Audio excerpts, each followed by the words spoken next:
কয়েকদিন আগে আসছিলাম আমার এক বোনকে নিয়ে, মাত্র 2 গাই সিলাই লাগে, কিন্তু ওই সময় উপস্থিত ছিলেন ডাক্তার শারমিন। আমি ওনাকে 4-5 বার করে বলছিলাম যে আপনি একটু দেখেন, আপনি একটু দেখেন। উনি চেয়ার থেকেই উঠে না। উনি বলে যে আসুক শাহাবুদ্দিন, আসুক শাহাবুদ্দিন ভাই দেখবে।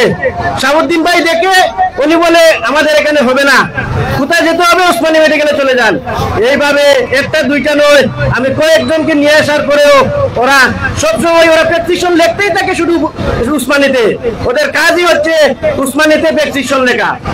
তারপরে ডেলিভারি, তো ডেলিভারির কথা কি বলবো, আমাদের গরিব অসহায় মানুষ এই দারাপুর উপজেলা স্বাস্থ্য কমপ্লেক্সে আসলেই ওরা ভয় ভীতি দেখিয়ে বলে আপনারা উসমানীতে চলে যান, ওদের ঘুম নষ্ট হয়ে যাবে। রাতে 2টায় আসলে যেই বিরক্ত হয়, এটা বাসায় প্রকাশ করার মতো না। আমরা তো স্থানীয় মানুষ, আমরা প্রতিদিন আসতে পারি না ঠিকই, কিন্তু যে সময় আসি ওনারা মনে করে আমরা ওই বহু দূর থেকে এসেছি। ওদের আচার আচরণ দেখলে মনে হয় আমরা ওদের কাছে জিম্মি।